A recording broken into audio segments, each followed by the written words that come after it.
जायदाद पर जीजा की नजर, इकलौते साले के खिलाफ साजिश, दरिंदा दामाद। नमस्कार, मैं हूं शफान अंसारी। दास्तान जुर्म, एक दामाद जिसकी थी अपने जीजा की दौलत पर नजर और फिर हुआ एक खूनी खेल जिसके लिए बुनी गई साजिश की परतें और एक दिन 20 साल के अर्जुन का हो गया कत्ल। वारदात की सिलसिलेवार तरीके से पड़ताल होगी, लेकिन उससे पहले नजर क्राइम से जुड़ी सुर्खियों पर। प्रस्तुतकर्ता आपकी पीसी में कौन रहता है, वायरस या क्विक हील। अलकायदा मॉड्यूल के संदिग्ध आतंकी की डायरी से बड़ा खुलासा, कोडवर्ड में होती थी हैंडलर से बात, राज खंगालने में जुटी एटीएस। रामपुर में युवक की हत्या से सनसनी, जायदाद के लिए जीजा पर हत्या करने का आरोप, आरोपी गिरफ्तार। सुरेश रैना के फूफा की हत्या का मास्टरमाइंड गिरफ्तार, यूपी एसटीएफ और पंजाब पुलिस ने बरेली से दबोचा, 3 आरोपी अभी भी फरार।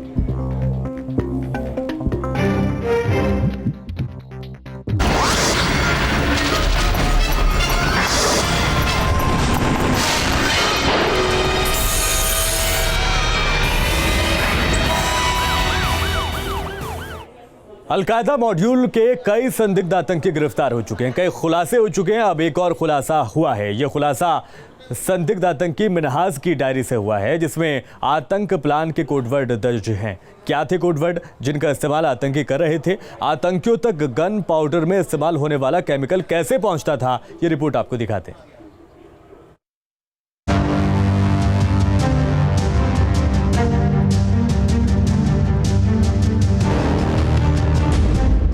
एटीएस के हाथ लगी आतंक की डायरी, डिकोड हुआ टेरर प्लान। अलकायदा मॉड्यूल के संदिग्ध आतंकियों से जैसे जैसे पूछताछ हो रही है, जांच जैसे जैसे आगे बढ़ रही है, इंसानियत को खाक में मिलाने वाले आतंकियों के नापाक मंसूबों की परतें भी खुलती जा रही हैं और हर पलटते पन्ने के साथ टेरर प्लान का असल टारगेट भी साफ नजर आने लगा है। गिरफ्तार संदिग्ध आतंकियों का मकसद क्या था, टेरर प्लान को कैसे अंजाम देना था और दहशत कहां फैलानी थी? जांच में जुटी एटीएस हर बदलते दिन इन सवालों के जवाब तलाशने के करीब पहुंचती जा रही है। नापाक साजिश डिकोड। दरअसल एटीएस ने संदिग्ध आतंकी मिन्हाज की वो डायरी खोज निकाली है जिसमें आतंक का प्लान दर्ज है। इसी डायरी में दर्ज है वो कोडवर्ड जिनका इस्तेमाल आतंक की साजिश को अंजाम देने के लिए किया जा रहा था। अब देखिए वो कोडवर्ड क्या थे जो आतंकी मिन्हाज की डायरी में दर्ज थे, जिन्हें एटीएस ने डिकोड कर लिया है। आतंक का कोडवर्ड नंबर 1, फ्लाइट। जानकारी के मुताबिक आतंकी मिन्हाज और मशीरुद्दीन पाकिस्तान में बैठे हैंडलर से बात करने के लिए इसी कोडवर्ड का इस्तेमाल करते थे। आतंक का कोडवर्ड नंबर 2, उड़न तश्तरी। जांच में पता चला है कि धमाके के लिए ई रिक्शे का इस्तेमाल होना था और आतंकी ई रिक्शे के लिए उड़न तश्तरी शब्द का प्रयोग कर रहे थे। आतंक का कोडवर्ड नंबर 3, दोस्त आ रहे हैं, गोश्त पकाओ। इस कोडवर्ड का इस्तेमाल लखनऊ आ रहे 2 आतंकियों के लिए किया जाना था। लखनऊ आने वाले ये आतंकी धमाके की जगह, दिन और समय तय करने वाले थे। लखनऊ से पकड़े गए अलकायदा के संदिग्ध आतंकी मिन्हाज के पास से एटीएस को एक काली डायरी मिली है। इस काली डायरी में अलकायदा के कई काले राज दफन है। काली डायरी में कई कोडवर्ड लिखे हुए हैं, जिनमें से कुछ एक को एटीएस ने डिकोड कर लिया है, जबकि बाकी को डिकोड करने के लिए एक्सपर्ट्स की मदद ली जा रही है। इस काली डायरी में उड़न तस्तरी, खटमल और फ्लाइट जैसे कोडवर्ड लिखे हुए हैं। अलकायदा के आतंकियों को जब पाकिस्तान में बैठे अपने हैंडलर से बात करनी होती थी तो वो फ्लाइट कोडवर्ड का इस्तेमाल करते थे, जबकि उड़न तस्तरी वो उस ई रिक्शा को कहते थे जिसमें बम प्लांट करके भीड़ भाड़ वाली जगह पर धमाका किया जाना था। इसके अलावा अलकायदा के जो 2 कमांडर लखनऊ आने थे, उनके संबंध में लिखा हुआ था कि दोस्त आ रहे हैं, गोश्त पकाओ। मिन्हाज की डायरी में साथियों के मोबाइल नंबर भी कोडवर्ड में दर्ज किए गए हैं, जिनमें से 4 मोबाइल नंबर कानपुर के पते पर दर्ज हैं। हालांकि सभी मोबाइल स्विच ऑफ बताए जा रहे हैं। फिलहाल एटीएस सभी की तलाश कर रही है। दंगा फैलाने की थी साजिश। सूत्रों के मुताबिक आतंकियों का प्लान धार्मिक जुलूस में धमाके करना था, जिससे दंगा भड़काया जा सके। एटीएस को इस डायरी में 20 संदिग्ध नंबर भी मिले हैं। उन नंबर्स को एटीएस ने अपने सर्विलांस पे लगा लिया और पता लगाने की कोशिश कर कर रही है एटीएस कि ये नंबर किन के हैं। हालांकि इनमें से बहुत अधिकतर नंबर जो हैं वो बंद आ रहे हैं, जबकि एटीएस को ये भी पता चला है कि इनमें से 4 नंबर कानपुर से लिए गए थे और कानपुर के लोग ही इन्हें इस्तेमाल कर रहे थे। तो अब तक मिनहाज, मशीरुद्दीन और शकील समेत जितने भी लोग पकड़े गए हैं संदिग्ध आतंकी अलकायदा के, उनसे एटीएस को पूछताछ में काफ़ी अहम जानकारियां मिली हैं और एटीएस उम्मीद कर रही है कि आगे जो पूछताछ होगी उसमें भी बहुत अहम जानकारियां निकलकर सामने आएंगी। गन पाउडर का सप्लायर कौन? किसने की आतंकियों की मदद? गिरफ्तार आतंकियों से पूछताछ और जांच के बाद एटीएस ने इस बात का खुलासा कर दिया है कि आतंकियों को पिस्टल कहां से मिली और किसने सप्लाई की। लेकिन अभी इस सवाल का जवाब नहीं मिल सका है कि आखिर आतंकियों तक गन पाउडर तैयार करने वाला केमिकल कैसे पहुंचा। एटीएस अब कानपुर और कानपुर देहात के कुछ उन चुनिंदा कंपनियों के संपर्क में हैं जो गन पाउडर बनाने में इस्तेमाल होने वाले खतरनाक केमिकल्स बनाते हैं। दरअसल इन केमिकल्स को बनाने के लिए लाइसेंस की आवश्यकता होती है और ये लाइसेंस शहर और देहात के कुछ ही कंपनियों के पास मौजूद हैं। गन पाउडर बनाने में सल्फर, चारकोल, पोटेशियम नाइट्रेट का इस्तेमाल होता है। एटीएस ऐसे लोगों को रडार पर ले रही है जिन्होंने पहली बार केमिकल की खरीद की हो। साथ ही उन लोगों पर भी नजर रखी जा रही है जिन्होंने संदिग्ध तरीके से केमिकल की खरीद फरोख्त की है। इन केमिकल्स को बनाने में खतरनाक तरीके से सल्फर, चारकोल और पोटेशियम नाइट्रेट जैसे जो केमिकल्स हैं वो इस्तेमाल में आते हैं। आपको बता दें कि आतंकियों के पास से जो बारूद मिले उसको लेकर ये शक है कि ये बारूद का इंतज़ाम बाकायदा यहाँ कानपुर में उसका इंतज़ाम किया गया और यहीं पर इसका निर्माण कराया गया, जिसके बाद से सुरक्षा एजेंसियां लगातार सक्रिय हैं। माना जा रहा है आने वाले वक्त में अलकायदा मॉड्यूल के टेरर प्लान से जुड़े अन्य कई चेहरों से नकाब उठ सकता है। Team news state. और इस साल की शुरुआत में अहमदाबाद में पति से परेशान एक महिला ने नदी में कूदकर जान दे दी थी। मौत से पहले वीडियो बनाकर उसने अपना दर्द भी बयां किया था। झकझोर देने वाला ऐसा ही मामला वाराणसी से भी सामने आया है। बीमारी से तंग आकर एक बेटी ने गंगा में कूदकर मौत को गले लगा लिया।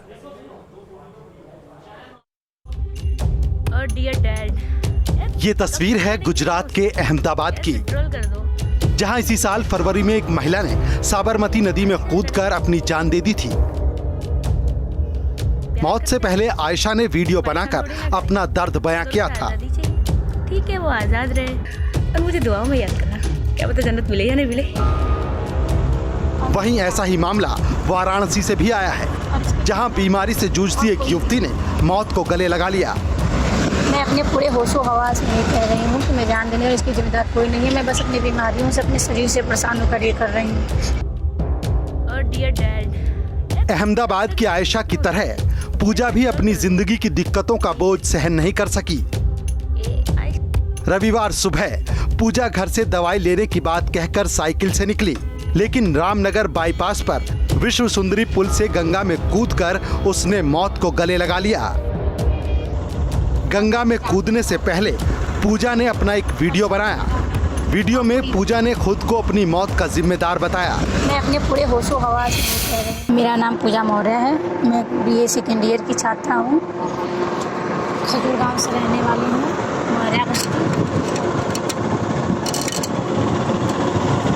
और मैं अपनी जान देने जा रही हूँ और इसकी जिम्मेदार और कोई भी नहीं। मैं अपने पूरे होशो हवास में कह रही हूँ कि मैं जान देने और इसकी जिम्मेदार कोई नहीं है। मैं बस अपनी बीमारियों से, अपने शरीर से परेशान होकर ये कर रही हूँ। वीडियो में पूजा ने अपनी बीमारियों को सुसाइड की वजह बताया है।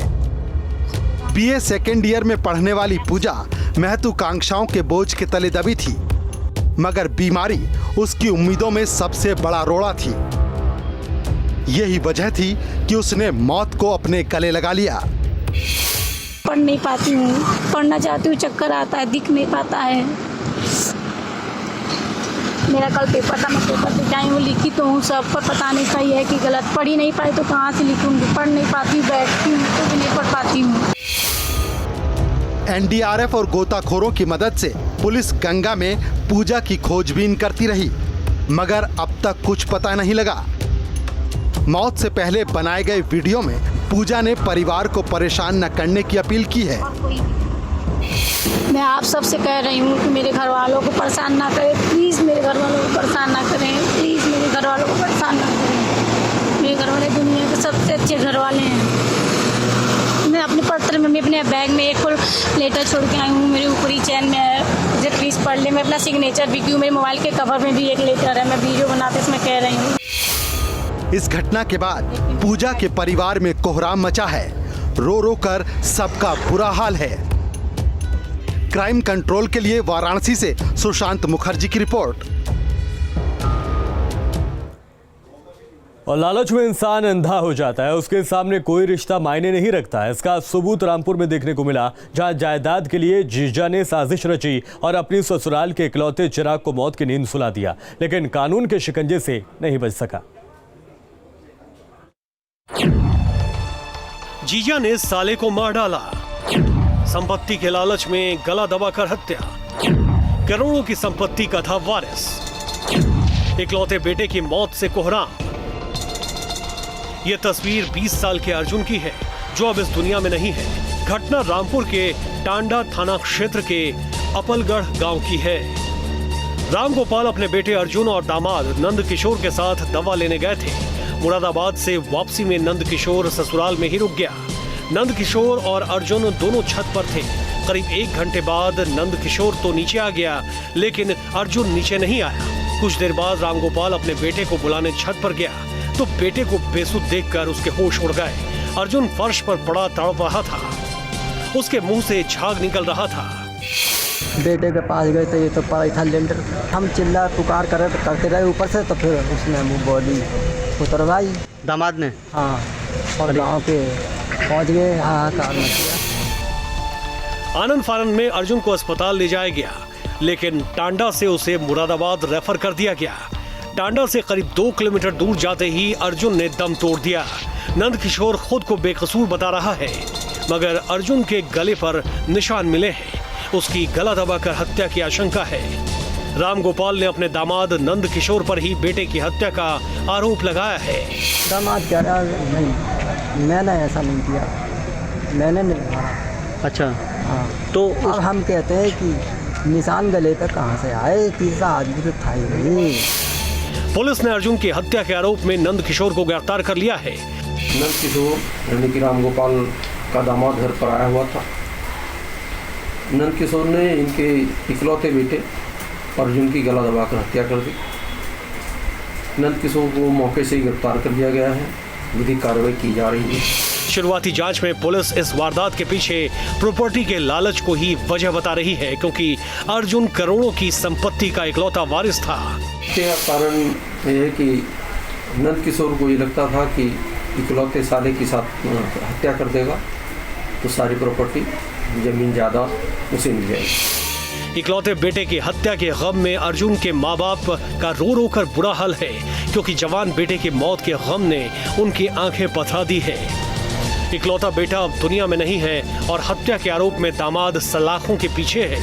बहरहाल पुलिस तमाम पहलुओं से मामले की पड़ताल में जुटी है। रामपुर से क्राइम कंट्रोल के लिए नादर मियां की रिपोर्ट।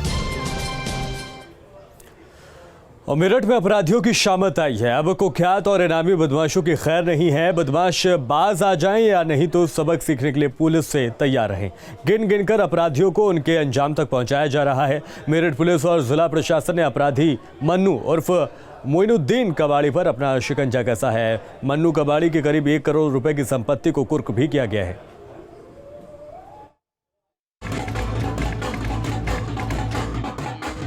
आप लोगों को ये सूचना दी जा रही है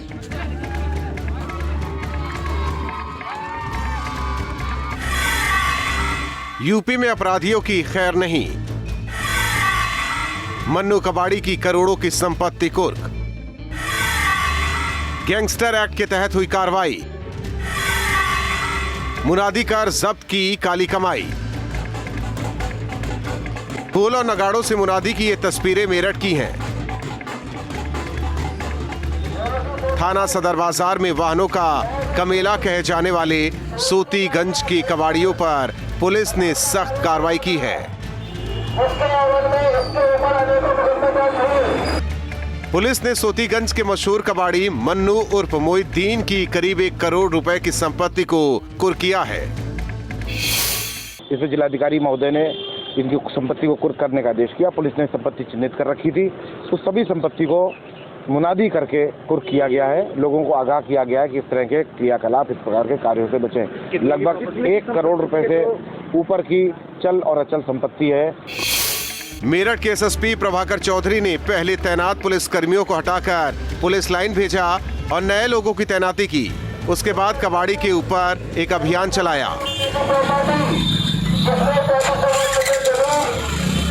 पुलिस 3 दिन से लगातार कबाड़ियों के ठिकानों पर दबिश दे रही थी और उनकी अवैध संपत्ति का लेखा जोखा तैयार कर रही थी। अपनी रेकी पूरी करने के बाद पुलिस गांव कुढ़ला में ढोल बाजे लेकर पहुंची और फिर चली पुलिसिया कार्रवाई,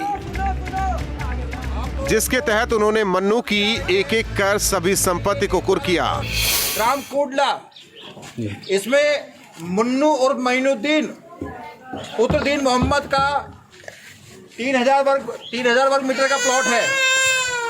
ये संपत्ति डीएम महोदय के आदेश से राज्य सरकार में निहित हो गई है। इसे कुर्क कर लिया गया है। पुलिस का दावा है कि मन्नू कबाड़ी ने लूट के वाहन को काटकर अवैध तरीके से करोड़ों रुपए की संपत्ति अर्जित की थी। मन्नू कबाड़ी से जब्त की गई संपत्ति में एक अनुबंधित बस जिसकी कीमत 10 लाख रुपए है, एक प्लॉट जो 95 लाख रुपए का बताया जा रहा है, एक बाइक जिसकी कीमत करीब 75,000 रुपए है। इसके अलावा पुलिस की टीम ने एक 65,000 रुपए की स्कूटी को जब्त किया है। बस है, मोटरसाइकिलें हैं, स्कूटीज हैं और इमूवेबल प्रॉपर्टी यानी प्लॉट है जो उसने खरीदे थे। इस प्रकार से हम और भी गैंगस्टर के अपराधियों की भूमि को और उनकी संपत्ति को चिन्हित करेंगे और उनके विरुद्ध ठोस कार्रवाई करेंगे। मन्नू कबाड़ी फिलहाल जेल में बंद है। उसके खिलाफ थाना सदर बाजार समेत अलग अलग थानों में 13 से ज्यादा आपराधिक केस दर्ज हैं। पहले भी कई बार पकड़े जाने के बाद वो जेल जा चुका है, लेकिन मोटे मुनाफे के लालच में चोरी के वाहनों को ठिकाने लगाने का धंधा उसने बदस्तूर जारी रखा। हाल ही में मन्नू पर गैंगस्टर एक्ट के तहत मुकदमा दर्ज हुआ था। गैंगस्टर एक्ट के अंतर्गत कार्रवाई करने के लिए कई मुकदमे के बाद में गैंगस्टर की कार्रवाई हुई है, तो काफी मुकदमे थे और सब इसी तरीके से वाहनों के अवैध कटान से अर्जित ये संपत्ति थी, जो कि गैंगस्टर एक्ट के दौरान, विचारण के दौरान और इसमें कार्रवाई के दौरान प्रमाणित हुआ है। मेरठ पुलिस की कार्रवाई से संदेश साफ है कि अब जिले में बदमाशों की खैर नहीं। पुलिस जहां एक एक करके अपराधियों और उनके गुर्गों को जेल में ठूस रही है, तो दूसरी तरफ उनकी काली कमाई पर भी नकेल कस रही है। मेरठ पुलिस की कार्रवाई बदमाशों के लिए एक उदाहरण भी है। पुलिस का मकसद साफ है, जिले में अगर कोई अपराध करेगा तो उसके खिलाफ पुलिस की कार्रवाई बदस्तूर जारी रहेगी। क्राइम कंट्रोल के लिए मेरठ से सरफराज अहमद की रिपोर्ट। ये डेयरी वाला प्लॉट ग्राम कोडला, इसमें और अब बात उस छज्जू छिमार की जो पिछले 1 साल से मर्डर की वारदात को अंजाम देकर फरार चल रहा था। छज्जू छिमार पर क्रिकेटर सुरेश रैना के फूफा की हत्या करने का आरोप लगा है। बरेली में छिपा था छज्जू छिमार, सुरेश रैना के फूफा की हत्या का आरोपी। 1 साल से छज्जू को ढूंढ रही थी एसटीएफ। अब तक 11 आरोपी चढ़े पुलिस के हत्थे। टीम इंडिया के क्रिकेटर सुरेश रैना के फूफा की हत्या और डकैती मामले में एसटीएफ को बड़ी कामयाबी हासिल हुई है। एसटीएफ, पंजाब और बरेली पुलिस ने 1 साल से फरार चल रहे कुख्यात छज्जू छिमार को गिरफ्तार कर लिया। पंजाब के पठानकोट में क्रिकेटर सुरेश रैना के रहने वाले रिश्तेदार के घर में बीती वर्ष पड़ी डकैती में वांछित अभियुक्त छज्जू छिमार को आज बरेली से गिरफ्तार किया गया, जो करीब 1 साल से फरार चल रहा था। पिछले साल 19 और 20 अगस्त की दरमियानी रात क्रिकेटर सुरेश रैना के फूफा अशोक कुमार की हत्या कर दी गई थी। लुटेरे सीढ़ी लगाकर घर की छत पर चढ़े और सो रहे सुरेश रैना के फूफा अशोक कुमार, उनके दोनों बेटों कौशल और अपन पर हमला कर दिया। पुलिस के मुताबिक हमलावरों ने बेसबॉल बैट और रॉड से हमला किया। उसके बाद लुटेरे घर में रखा कैश, जेवर और कीमती सामान लूटकर उसी रास्ते लौट गए। सुबह दूध देने आए व्यक्ति को कराने की आवाज आई तो लोगों को इकट्ठा कर दरवाजा तोड़ा गया। तब तक अशोक कुमार की मौत हो चुकी थी। 2 दिन बाद कौशल कुमार ने भी दम तोड़ दिया, जबकि हमले में गंभीर रूप से घायल सुरेश रैना की बुआ आशा देवी और अपन कुमार को ठीक होने में लंबा वक्त लग गया। छज्जू छेमाड़ ने एसटीएफ की पूछताछ में कबूल किया कि उसकी टीम में शामिल महिलाएं रेकी का काम करती थीं। गैंग की महिलाएं दिन में फूल बेचने के बहाने घर की रेकी करके आई थीं। इसके बाद छज्जू अपने गैंग के साथ घर में घुसा और परिवार के लोगों पर हमला किया। मामले में पुलिस अब तक 11 आरोपियों को गिरफ्तार कर चुकी है, जबकि 3 आरोपी अभी भी फरार हैं। हालांकि पुलिस ने फरार आरोपियों की जल्द गिरफ्तारी करने का दावा किया है। क्राइम कंट्रोल के लिए बरेली से मनोज कुमार की रिपोर्ट।